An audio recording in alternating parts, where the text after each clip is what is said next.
Anak-anak harus jauh sejauh-jauhnya dari politik begitu, Kak? Saya kira hak berpolitik anak tetap harus diakui. Berarti kita tidak bisa serta-merta mengatakan politik itu barang haram, Ya, politik betul, itu dunia betul, yang pasti tidak ramah anak, dan betul, sebaliknya anak-anak juga tidak bisa serta-merta kita anggap sebagai orang yang bodoh untuk urusan politik, yang betul. dungu, yang Ya, tidak akan mungkin bisa paham tentang bagaimana dinamika politik ya. betul. Jadi anak patut belajar politik, tetapi tentu dalam bahasa anak.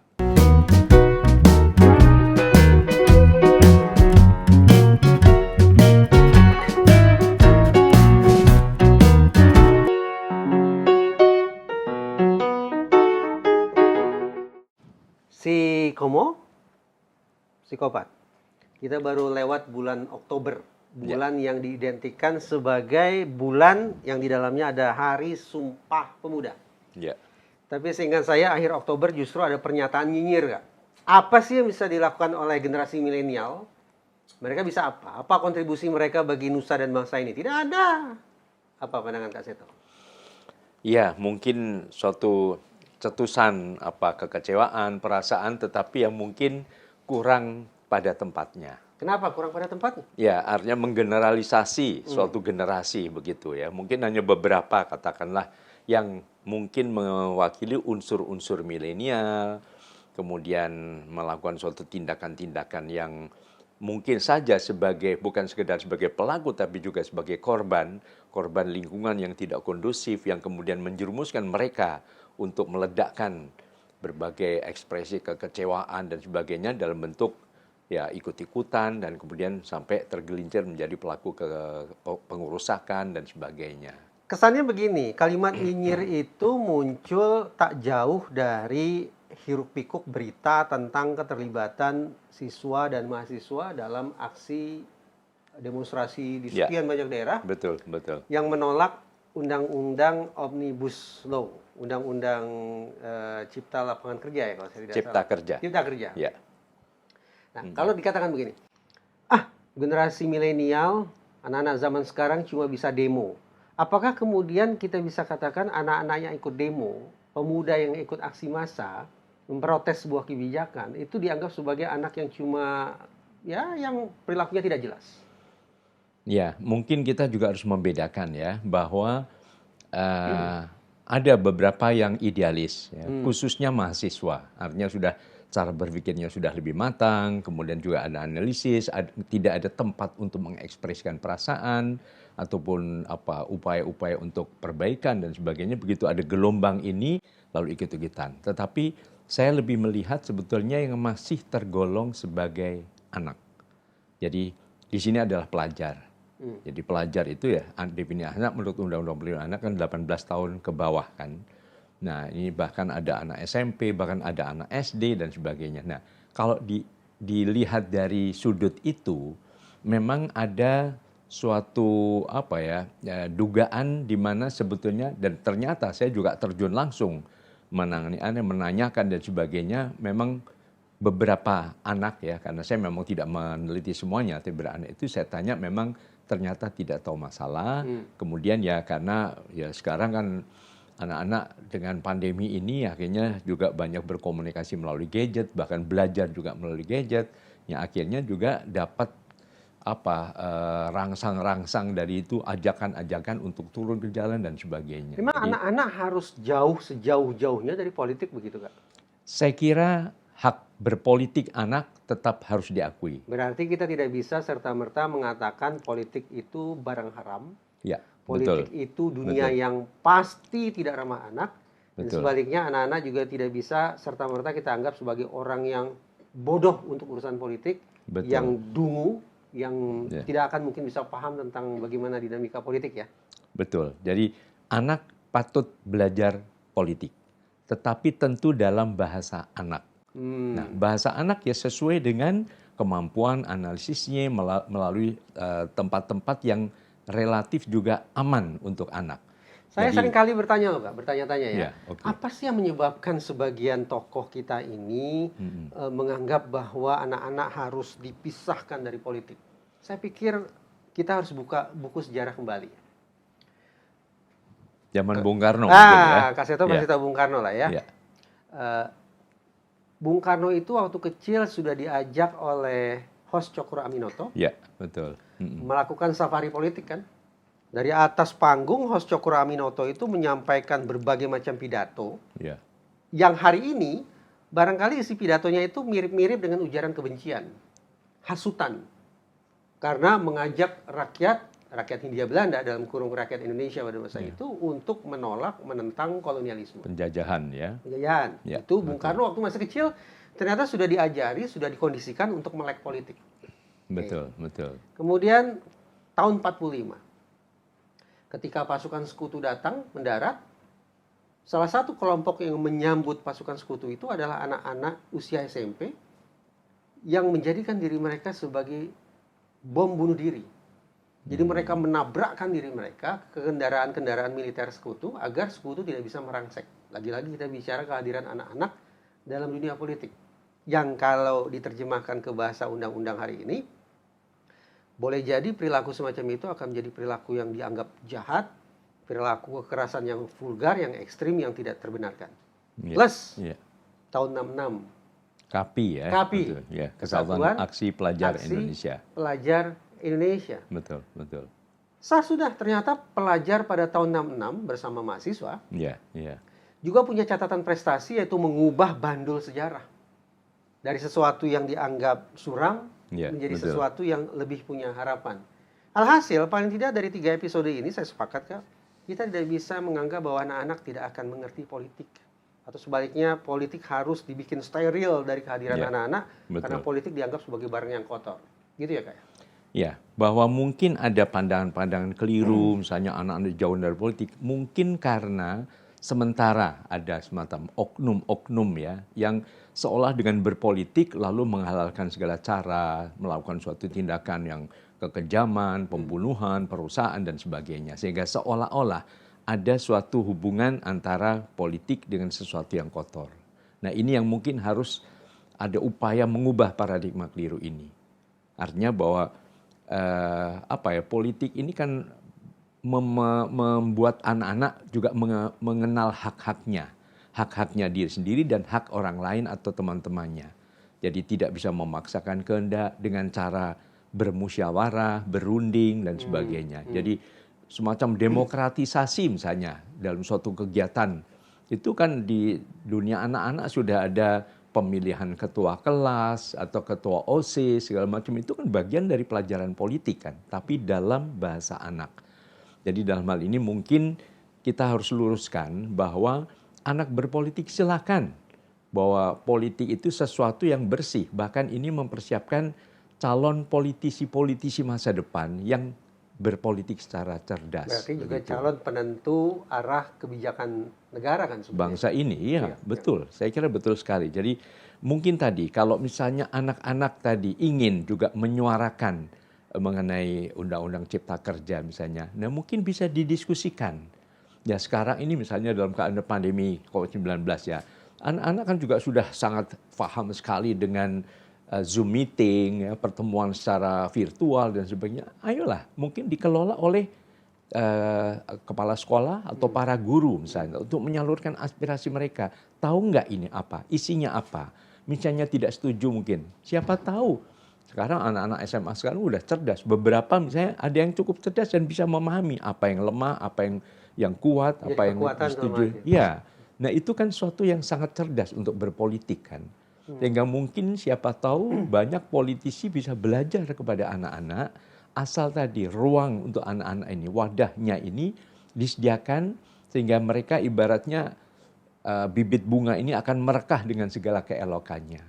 Disediakan, kalau dalam bahasa undang-undang justru saya menangkap itu merupakan kewajiban negara. Ya. Jadi negara justru harus memberikan edukasi politik, harus memberikan pencerahan politik, sebagaimana sekian banyak bunyi pasal Kak. Anak-anak berhak berpartisipasi, kemudian berserikat dan berkumpul, menyampaikan pendapat sesuai dengan tingkat kematangan dan kecerdasan mereka. Kata-kata semacam itu di dalam undang-undang justru dalam tafsiran saya memang mendorong negara untuk semaksimal mungkin memberikan edukasi politik. Betul melibatkan sekali. Anak dalam kegiatan-kegiatan politik. Tinggal lagi politik yang seperti apa. Iya, saya masih ingat juga waktu saya memimpin dulu, sekarang memimpin LPAI ya, Lembaga Perlindungan Anak Indonesia. Dulu pernah kami beri nama Komnas Perlindungan Anak, Oh, jadi Komnas Perlindungan Anak sekarang namanya adalah LPAI. LPAI Oke, ya. lanjut, Jadi Pak. sudah tidak ada lagi itu. Oke. Nah, kami ingat tahun 2000, kami pertama kali mencoba menyelenggarakan Kongres Anak Indonesia. Nah, Setiap disitulah 5 tahun sekali. enggak, sebenarnya setiap tahun ya, melalui suasana peringatan Hari Anak Nasional. Jadi supaya suara anak itu didengar, dan beberapa masukan itu sangat sangat orisinal dan sangat berkualitas begitu, termasuk hak anak-anak untuk menyuarakan berbagai peraturan, kegiatan yang menyangkut kegiatan anak maupun masa depan mereka. Dan itu kegiatan semacam itu, Kongres Anak Indonesia bisa kita kategorikan sebagai bentuk perlibatan anak ya dalam bidang politik. Iya, termasuk begitu. Sebagaimana amanat Undang-Undang Perlindungan Anak, bahwa salah satu hak dasar anak adalah hak berpartisipasi, hak dilibatkan dalam berbagai keputusan mengenai kegiatan ataupun masa depan anak-anak Indonesia. Dan ini sudah, sehingga kemarin bulan September kemarin kami menyelenggarakan secara virtual, dan ternyata suaranya juga bagus. Bagaimana supaya negara tegas mengenai iklan promosi dan sponsor rokok misalnya, menanyakan kenapa Indonesia masih satu-satunya negara di Asia Pasifik yang belum meratifikasi Framework Convention on Tobacco Control atau FCTC. Jadi ini kan sesuatu yang juga nadanya politik, tetapi disampaikan dengan santun dan dalam bahasa anak, sehingga anak tidak tergelincir dalam berbagai situasi yang kemudian menjerumuskan mereka menjadi pelaku kekerasan. Semua ikut lempar, mungkin ada unsur penyusup misalnya. Nah, akhirnya anak tergiring, bisa juga menjadi korban, akhirnya juga ditangkap, ditahan dan sebagainya. Nah, ini yang tentu harus diingatkan kepada semua pihak untuk juga melindungi anak-anak tidak terjerumus dalam tindakan-tindakan yang belum saatnya dilakukan anak-anak. Berdemonstrasi, menyampaikan aspirasi politik bukanlah kegiatan terlarang bagi anak-anak, tapi bertindak anarkis, membuat kerusuhan, jangankan anak-anak, orang dewasa pun ketika melakukan itu baru kemudian jadi persoalan serius kan kayak gitu ya. Lalu apa tanggapan negara setelah Kongres Anak Indonesia berhasil menyimpulkan atau merumuskan aspirasi anak-anak terkait dengan pengendalian tembakau? Pernyataan anak-anak itu diteruskan ke siapa, Kak? Ya, memang ke semua, terutama juga ke Menteri Kesehatan. Waktu itu bahkan juga didukung atau ada pembicaranya juga memberikan dukungan terhadap suara anak ini adalah dari Menteri Sosial Republik Indonesia. Jadi sekarang tinggal memang kepada Presiden. Ya. Kemudian juga seberapa suara dari DPR RI juga. Sehingga ada suatu upaya yang lebih tegas, sehingga masyarakat juga tidak bertanya-tanya. Ini sudah berapa tahun diselenggarakan? Kongres Anak Indonesia Kongresnya sejak tahun 2000 kan, jadi sekarang udah 20 ya? Ya. Nah, yang terbaru ini memang isunya adalah masalah rokok ini. Nah, memang anak-anak juga masih menanti, kadang-kadang juga masih ada saling berkomunikasi dan mencoba untuk menyampaikan, kadang-kadang di daerah juga menyampaikan kepada paling tidak gubernur atau bupati atau wali kota misalnya terhadap pemampangan iklan-iklan rokok. Ya, beberapa misalnya sudah mulai menyatakan memang tidak dibuka iklan-iklan rokok di luar ruang ya. Tapi yang masih menjadi pertanyaan adalah menyusupnya iklan rokok ini di media sosial. Begitu. 20 tahun lalu pertama kali diselenggarakan Kongres Anak Indonesia, berarti pada masa Pak SBY sebagai presiden. Waktu itu tahun Ibu Megawati. Ibu Megawati. Ya, ya. Ada Bu Mega, ada Pak SBY, dan kemudian Pak Jokowi. Pak Jokowi. Ya, ya. Kak Seto bisa cerita apa respon Bu Mega, tanggapan Pak SBY, dan juga penyikapan dari Pak Jokowi terkait dengan aspirasi anak yang disampaikan lewat Kongres Anak? Ya, beberapa hal memang ada yang cukup diberikan perhatian ya. Jadi memang isunya selain unsur rokok ini juga waktu itu pertanyaan mengenai ujian nasional, beberapa juga mengenai perhatian pada anak-anak yang berkebutuhan khusus misalnya. Jadi saya tidak ingat pasti apa mana yang sudah direalisasi ya, tetapi paling tidak cukup ada tanggapan positif terhadap suara anak ini begitu. Setahu saya kan Kak Seto ke Polda Metro Jaya ya. Ya, setelah aksi demonstrasi besar-besaran penolakan terhadap undang-undang Omnibus. ya, Kak Seto ke Polda Metro Jaya dikarenakan di sana ada ratusan anak yang sedang diamankan oleh pihak kepolisian. betul, betul. Mereka diamankan karena apa? Karena ikut demonstrasi atau karena apa sebetulnya? Ya, memang pada waktu itu kan terjadi perusakan-perusakan ya, yang kemudian ya arahnya adalah suatu tindakan anarkis kan. Nah, itu mereka tertangkap tangan, memang sedang melakukan pelemparan, termasuk juga bukan perusakan tapi pelemparan kepada petugas. Nah, ini semua kan kenapa ya para aktivis perlindungan anak mengharapkan agar anak tidak terjun ke ranah ini, karena anak-anak ini juga sebetulnya patut dilindungi dari terseretnya mereka untuk bisa menjadi pelaku-pelaku kekerasan juga kan. Karena kemampuan kontrol, kemampuan pengendalian emosi dan sebagainya pada anak masih sangat lemah kan. Sehingga mudah sekali tergiring. Nah, kalau sudah demikian, pertama bisa luka-luka, bahkan menyebabkan kematian, kecelakaan dan sebagainya. Dan ya ini dampaknya adalah benturan dengan petugas ini memang bisa saja, namanya juga petugas juga manusia. Kalau sudah emosi, beberapa kasus misalnya ada anak ditangkap sampai digebukin dan sebagainya, memang itu tidak bisa dibenarkan. Tapi inilah alasan kenapa ya para aktivis perlindungan anak memohon anak-anak tidak terlibat di situ, karena itu bukan bahasa anak. Jadi berpolitiklah cerdas sesuai bahasa anak ya tadi, dengan cara-cara yang lebih ramah anak. Diungkapkan entah melalui tulisan, entah melalui puisi, melalui lagu, atau teater, atau tadi melalui diskusi. Kalau memang pandemi sudah lewat ya pertemuan-pertemuan. Intinya juga memberikan sumbangsih kepada negara ini, kepada pemerintah, mengenai apa-apa yang bisa dilakukan. Begitu. Karena itulah Undang-Undang Perlindungan Anak menggunakan pilihan kata, yaitu kurang lebih dilarang melakukan penyalahgunaan anak dalam bidang politik. Jadi Ya. penyalahgunaan. Jadi anak adalah korban di sini memang. Iya, karena disalahgunakan. Betul. Artinya kalau anak kemudian digunakan, dimobilisasi, dilibatkan untuk hal-hal yang positif, hal-hal yang benar, cara-cara yang betul, sesungguhnya bukan merupakan masalah. Tapi kalau disalahgunakan, itu yang baru jadi persoalan serius. Iya, iya.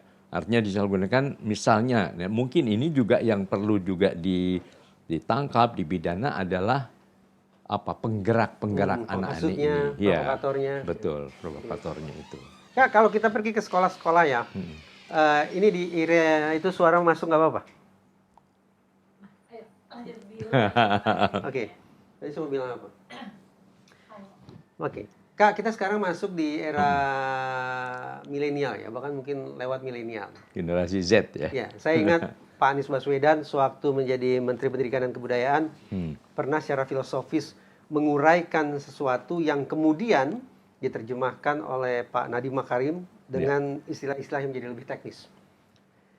Kata mereka berdua, khususnya Pak Nadiem nih belakangan, yang harus dikuasai oleh anak-anak hari ini adalah 4C. Ya. Yaitu critical thinking, kemampuan berpikir kritis, kemudian communication, komunikasi, kemudian creativity, dan collaboration, kerjasama. Lalu saya bertanya-tanya, 4C itu kalau diterjemahkan ke mata pelajaran seperti apa ya? Pak Nadiem mengatakan, saya baca, kalau critical thinking itu kita coba tempa ke anak-anak lewat mata pelajaran semisal statistik. Oke, statistik. Kemudian kalau creativity akan coba ditransfer ke anak-anak, dibangun ke anak-anak lewat mata pelajaran semisal coding, belajar coding. Kemudian graphic design, animasi, dan seterusnya dan seterusnya. Sejenis itulah. Yang ketiga yaitu communication. Ada beberapa bahasa asing utama yang harus dikuasai, misalnya bahasa Inggris, bahasa Jepang, dan juga collaboration, bicara tentang teamwork, tentang kerjasama. Pertanyaan saya, dengan pelajaran-pelajaran seperti itu, justru boleh jadi Kak ya, pada masa sekarang kita belum sungguh-sungguh mencoba mengadakan program belajar yang menempa kesiapan anak untuk berpolitik. Karena 4C tadi yang diterjemahkan ke dalam mata pelajaran, saya pikir tidak ada yang menyentuh ke dimensi politik. Alhasil ada sebuah ruang vakum nih Kak. Undang-undang mengkondisikan kita untuk mendekatkan anak ke politik, menjadikan mereka sebagai orang-orang yang melek politik.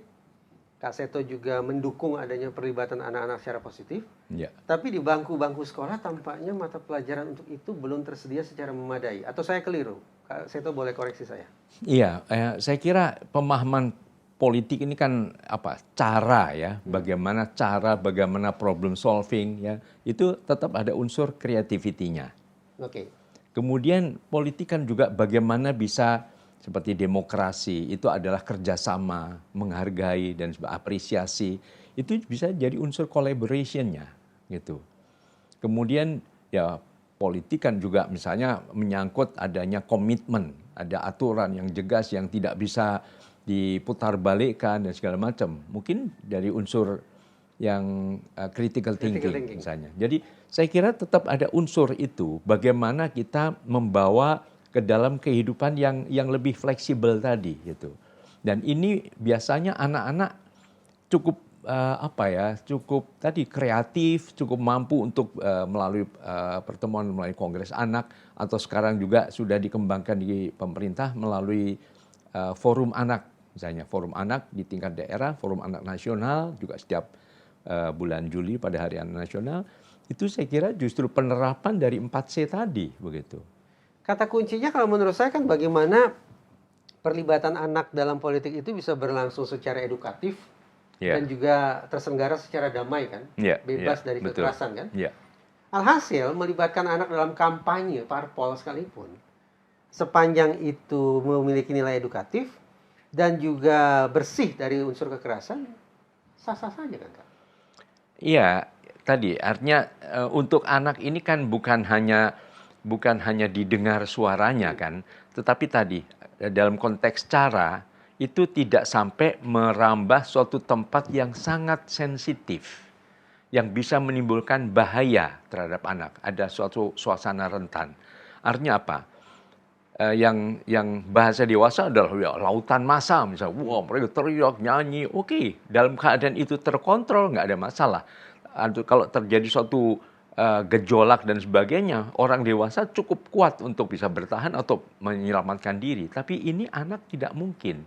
Sehingga itulah maka dikatakan itu bukan bahasa anak. Karena anak rentan terhadap berbagai tindakan-tindakan atau kondisi yang bisa berbahaya untuk keselamatan jiwa anak. Begitu. Ada riset Kak Seto. Iya. Tapi memang risetnya di Amerika ya. Bahwa bahkan anak-anak usia 5 tahun pun ketika mereka di SIGI, mereka coba dapat jejak pendapat, anak-anak usia 5 tahun di sana sudah cukup melek loh tentang politik.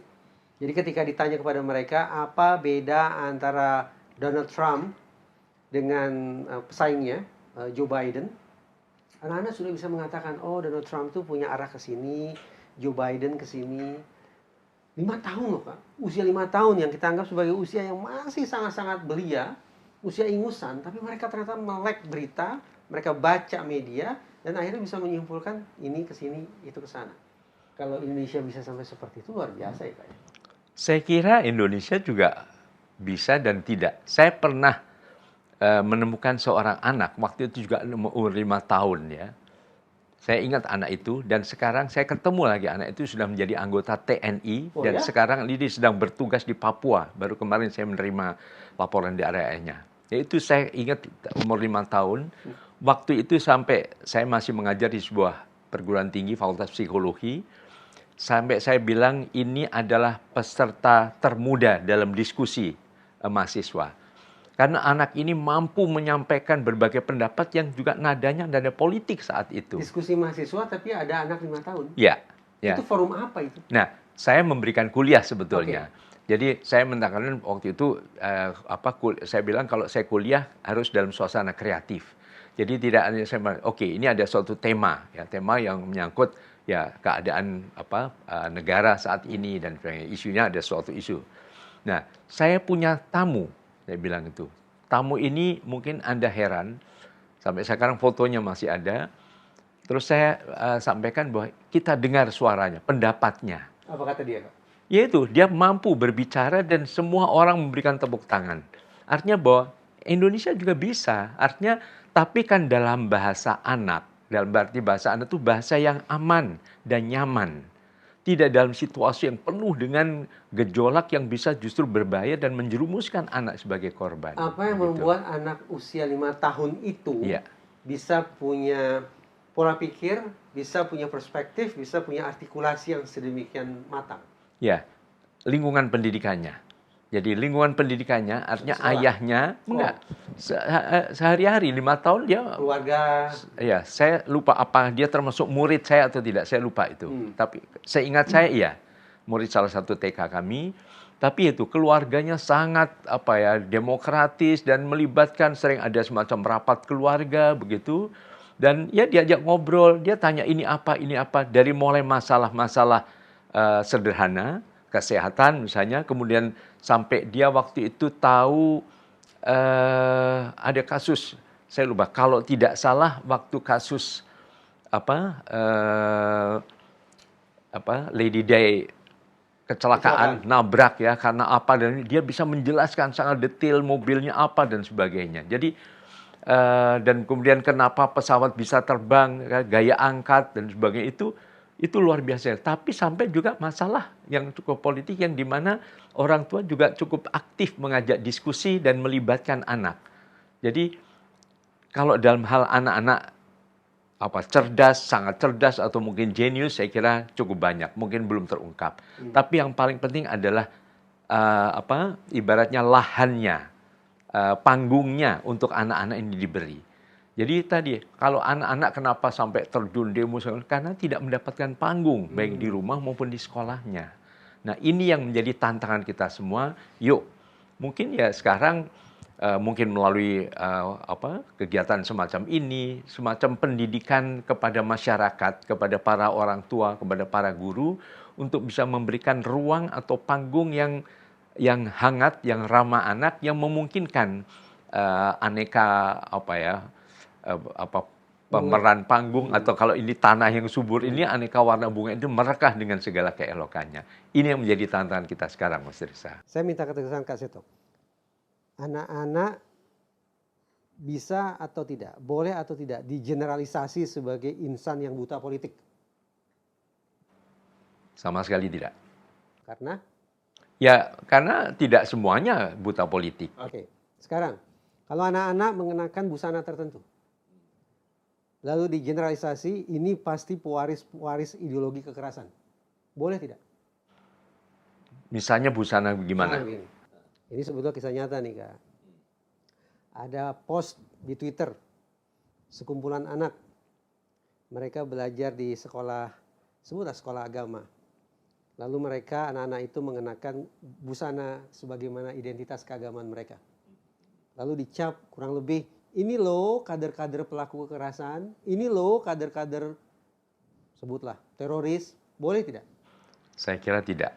Tidak. Kenapa? Ya, menggeneralisasi seperti itu karena ini kan ada suatu lingkungan yang mungkin internal ya, untuk ada unsur budayanya, ada unsur sesuatu yang artinya yang memakai busana itu kan ada juga unsur yang baik ya, yang kebetulan mungkin pernah dipakai oleh pelaku kekerasan dan sebagainya.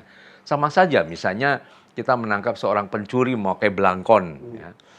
Nah, sekarang itu kalau kemudian setiap anak belangkon ini maling nih, nah, itu sama saja begitu. Jadi menstigma tidak boleh. Ya, stigmatisasi pada anak dikaitkan dengan hal-hal yang tidak sewajarnya atau tidak semuanya begitu, ya itu sama dengan tanpa sadar juga kekerasan terhadap anak.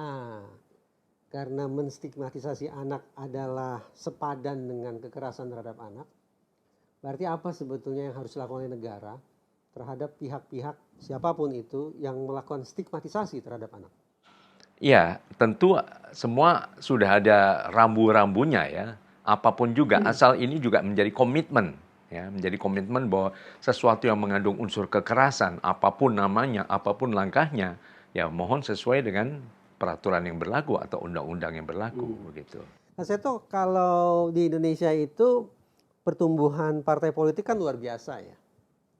Marak sekali. Setiap 5 tahun sekali sepertinya akan ada partai-partai baru.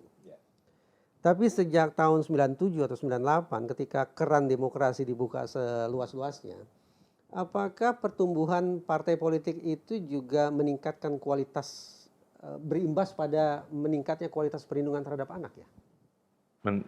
Bertambahnya partai politik ya. Membuat masyarakat lebih ngeh gitu terhadap perlindungan anak, atau mungkin saya ubah sedikit kalimatnya, seberapa jauh sesungguhnya partai-partai politik di Indonesia itu juga punya kepedulian terhadap isu perlindungan anak? Ya, sebetulnya tergantung pada komitmen masing-masing partai politik ya. Artinya termasuk juga misalnya sekarang sedang ramai pilkada misalnya. Jadi kalau ini juga diberikan semacam pengarahan atau amanat atau ketentuan bahwa atau mungkin juga masyarakat yang bisa dilibatkan untuk menilai atau memilih, ya pilihlah atau Cobloslah.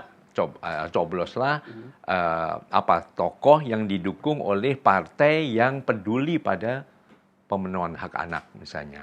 Jadi menurut Kak Seto per hari inilah ada parpol yang punya kepedulian sungguh-sungguh terhadap isu perlindungan anak ada? ya saya belum melihat secara mendalam masing-masing itu ya, tetapi paling tidak itu yang juga kami selalu serukan dalam setiap pilkada, setiap apapun juga. Mohon betul-betul mengedepankan kepentingan terbaik bagi anak dengan memenuhi hak-hak mereka, mengkampanyekan, dan termasuk tokoh-tokohnya juga peduli pada berbagai hal-hal yang berkaitan dengan perlindungan anak. Begitu.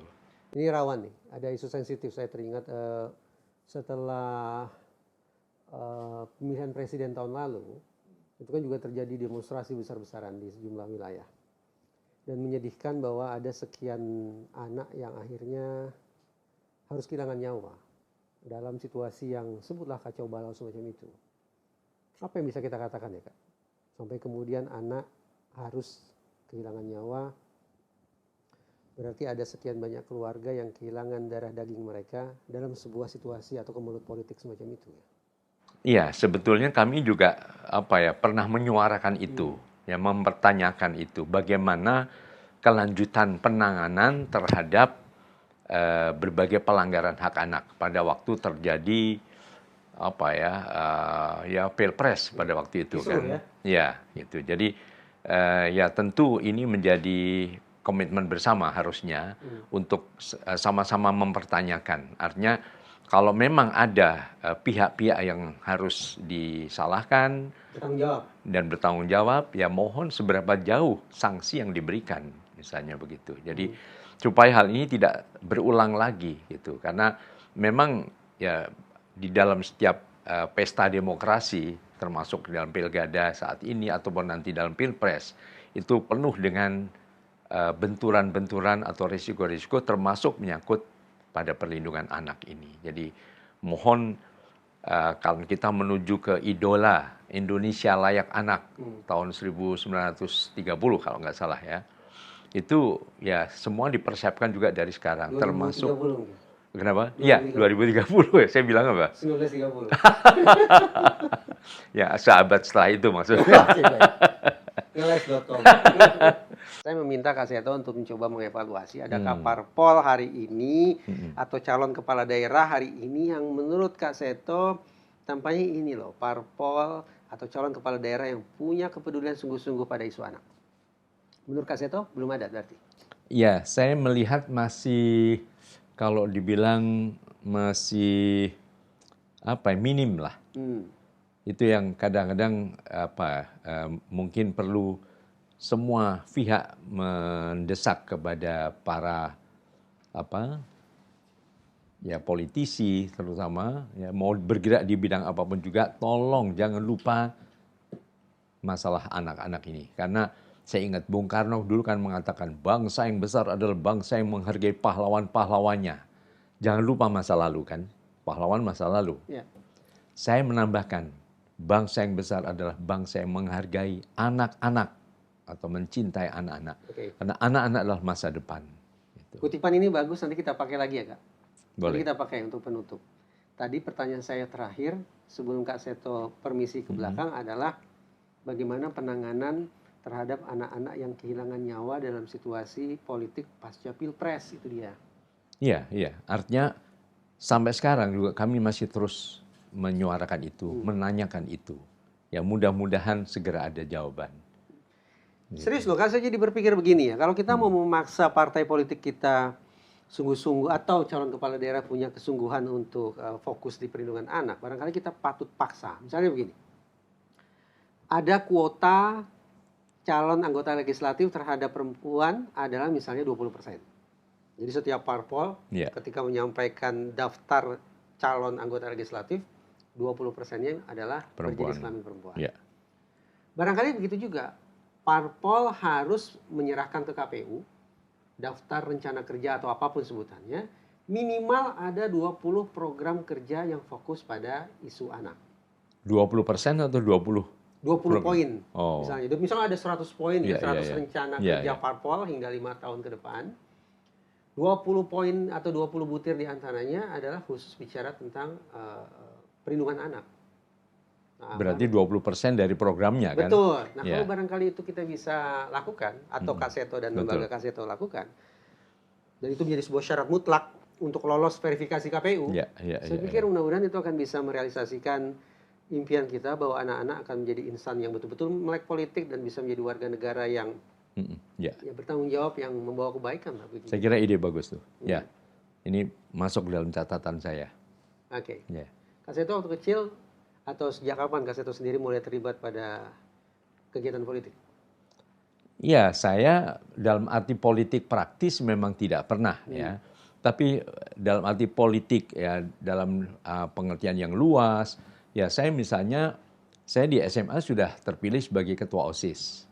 SMA sebagai ketua OSIS? Ya. Kemudian... Apa yang Kaseto sampaikan waktu itu? Ya, pasti calonnya banyak kan? Iya. Waktu itu saya ingat sekali, dan itu saya kira cukup politik yang saya dari teman-teman ya. Saya zaman itu SMA saya gagap. Kemudian saya satu-satunya siswa di sekolah itu yang paling tidak mampu. Paling tidak mampu dari segi ekonomi. Kemudian relatif juga paling bodoh mungkin enggak ya, tapi termasuk yang murid yang tidak cerdas di situ. Tapi begitu saya dengan segala kegagaban saya mencoba untuk menyampaikan program saya. Program saya adalah bagaimana kita menjunjung nama besar sekolah itu, misalnya dengan membentuk tim-tim kesenian. Kemudian saya merencanakan akan melakukan semacam kunjungan ke beberapa sekolah baik di kota itu maupun di luar kota dan sebagainya, dan itu menarik sekali begitu. Jadi bahwa anak-anak juga mungkin terkungkung dengan kurikulum yang cukup padat saat itu, belajar, tapi begitu saya juga membuat bahwa yang pemahaman berprestasi itu bukan akademik saja, yang pinter nyanyi, yang pinter nari, yang pinter apa saja, ayo main band dan sebagainya gitu. Pernah jadi ketua OSIS waktu SMA? Ya. Usia belasan tahun berarti? 17 tahun waktu itu. Apalagi Kak? Bentuk, ya ini loh seorang Seto Mulyadi hadir di ranah politik, apalagi? Nah, saya memang kemudian waktu mahasiswa pernah sebagai pejabat ketua Dewan Mahasiswa UI waktu itu. Dema. Jadi waktu Dewan itu banyak ditangkepin. Nah, saya pengurus Dewan itu dari seksi pengabdian masyarakat. Nah, saat itu yang paling ada, yang lain beberapa di waktu itu kasus kritik terhadap Bapak Presiden Soeharto waktu itu Malari, ya. Bukan? Setelah Malari. Tahun 78 itu. Nah, akhirnya saya ditunjuk istilahnya waktu itu koordinator keluarga mahasiswa UI, koordinator KMUI begitu. Jadi semua berkumpul menuju saya. Nah, saya sempat waktu itu mengendalikan gejolak karena waktu itu ITB sudah mogok kuliah. Wah, kita saling kontak, langsung saya bilang, "Yuk kita kumpul." Dan waktu itu dikepung kan mahasiswa. Kalau ITB terjadi bentrokan. Tapi saya udah siapkan semua, jadi semua pegang tangan semua. Begitu saya menyampaikan suatu komando, segera tarik semua masuk ke dalam. Jadi itu saya bilang, dan mulai sekarang mahasiswa UI dinyatakan mogok kuliah. Saya bilang waktu itu. Langsung masuk semua, jadi waktu TNI waktu masuk, ya sudah tidak terjadi benturan, tidak ada perlawanan, kita sudah kondisikan. Nah, saya memang waktu itu sudah terjun juga di dunia anak-anak. Tapi karena saya ditunjuk, karena waktu itu tidak siapapun juga, waktu itu yang ketua DMUI-nya masih Mas Lukman Hakim. Tahu saya. Ya. Nah setelah itu beliau masih di Kampus Kuning. Kampus Kuning itu istilahnya untuk ditahan. Salemba ya, Kak? Apa? Salemba. Saya di Salemba Salemba, waktu itu. ya. Ya. Nah saya sempat dicari waktu itu, maaf. Akhirnya ketangkep juga. Saya dibawa ke Kodam. Karena waktu itu militer waktu itu ya. Pak Kodam. Nah waktu itu kasdamnya adalah Bapak Edi Nalapraya. Itu yang pernah menjadi ketua Ikatan Pencak Silat Indonesia IPSI itu. Nah, begitu saya dihadapkan ke beliau, beliau katakan, loh, ini kan gurunya anak saya nih. Rupanya saya juga punya kelompok bermain di Taman Ria waktu itu. Putrinya beliau itu murid saya di situ. Terus, hei, udah, kamu nggak usah main-main seperti ini nih. Ya terlalu riskan. Kamu kembali ke dunia anak-anak, gitu waktu itu. Akhirnya, oke, petugas antar pulang deh. Jadi saya satu-satunya diantar pulang. Tidak dipukuli? Hah? Bukan tidak dipukuli dan tidak ditahan. Saya udah bawa apa sih obat apa nyamuk segala macam lah gitu ya. Ya udah saya bilang saya tanda tangan, terima kasih ya, kamu lebih cocok di dunia anak-anak katanya. Jadi yaitu saya berpolitik saat itu, tetapi itu sebagai ketua pejabat ketua di MUI waktu itu, karena di tangkapin semua, dan namanya juga waktu itu kita ganti karena sudah ada BKK NKK waktu itu. Oh, zamannya dari Pak Daud Yusuf ya. Oke. Pak Daud Yusuf itu. Bahwa kampus perguruan tinggi harus steril dari politik. Iya. Terus Kak Seto menentang itu? Ya, waktu itu begitu, karena ya kita anggap loh, ini kan suara, ini sudah bukan anak-anak lah, suara mahasiswa dimanapun juga kan juga berpolitik juga gitu. Nah, kami dalam rapat malam harinya yang juga diintai oleh apa sih waktu itu istilahnya entel-entel lah begitu ya. Gitu. Terus akhirnya ya udah kita sudah putuskan, oke, siap, besok ini langsung bubar semua, terus pencar. Gitu. Setelah komando itu akhirnya ya dicari, saya ketemu di rumah, dipanggil supaya menghadap, ya sudah kita menghadap ke sana. Ya udah sejak saat itu kemudian mulai saya mengasuh acara Aneka Ria anak-anak bersama Kak Heni Purwonegoro tadi gitu. Tapi itulah pelajaran politik sejak SMA di dalam hal tadi kehidupan yang berdemokrasi, mendengar suara dari anak buah atau semua lah, kita bawa itu, kita satu suara dan sebagainya, itu saya pelajari melalui itu. Gitu. Semua anak tentu punya hak yang sama dan semestinya punya kesempatan yang sama untuk mematangkan diri mereka sebagai warga negara ya, sebagai insan politik termasuk. Ya, betul. Tapi ada beberapa kekhasan yang Kak Seto ceritakan tadi yang memberikan penguatan bagi semua anak, khususnya pertama anak yang barangkali memiliki disabilitas. Ya. Kak Seto punya keterbatasan bicara, gagap kan, berarti ya sebutlah itu bentuk disabilitas yang bisa Kak Seto atasi. Yang kedua, Kak Seto dari kalangan ekonomi bawah. Berarti menjadi orang, sebutlah orang yang lemah secara ekonomi bukan merupakan kartu mati. Ya, karena saya waktu itu juga setengahnya jadi anak jalanan, karena jualan keliling gitu, kadang-kadang terpaksa bolos karena untuk itu gitu. Jadi tapi itu suasananya saya anggap demokratis sekali, sehingga mereka yang biasa naik motor, naik mobil segala macam tidak ini gitu, tidak anti dan sebagainya, tidak ada diskriminasi. Nah, itu yang saya salut dalam sekolah itu gitu. Oke. Kak Seto, saya tahu Kak Seto pengagum Bung Karno. Bung Karno selalu mewanti-wanti kita semua agar tidak membebek.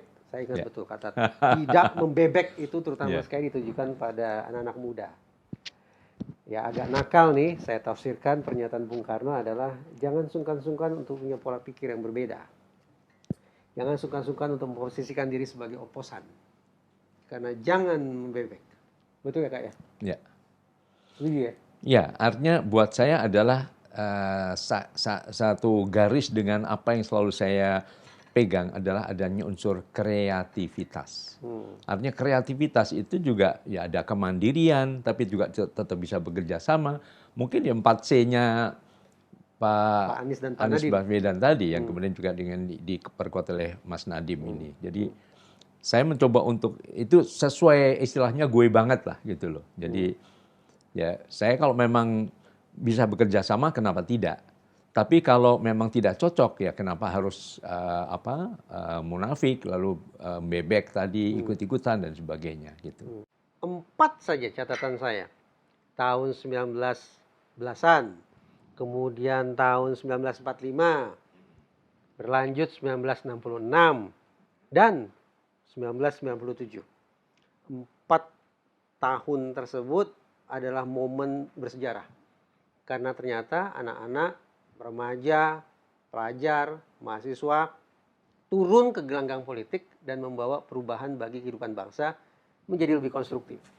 Ya, itu berkaitan dengan masa lalu ya. Masa lalu. Makanya betul sekali apa yang dicanangkan oleh Bung Karno dalam pidato yang bergelora.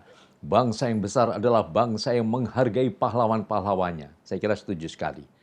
Tetapi saya juga ingin menambahkan bahwa oke, jangan lupa masa lalu. Masa depan juga jangan pernah dilupakan. Jadi saya izin menambahkan bangsa yang besar adalah bangsa yang mencintai dan menghargai anak-anaknya. Lantas, tolak ukur untuk menilai apakah pemerintah berhasil atau tidak, rubuh atau tegak, salah satunya adalah dengan menakar seberapa jauh pemerintah punya program untuk melindungi anak-anak. Betul sekali. Jadi semua unsur masyarakat juga dilibatkan di dalam kegiatan perlindungan anak. Akur, Kak. Psikomo, psikopat, kita simak obrolan di episode berikutnya.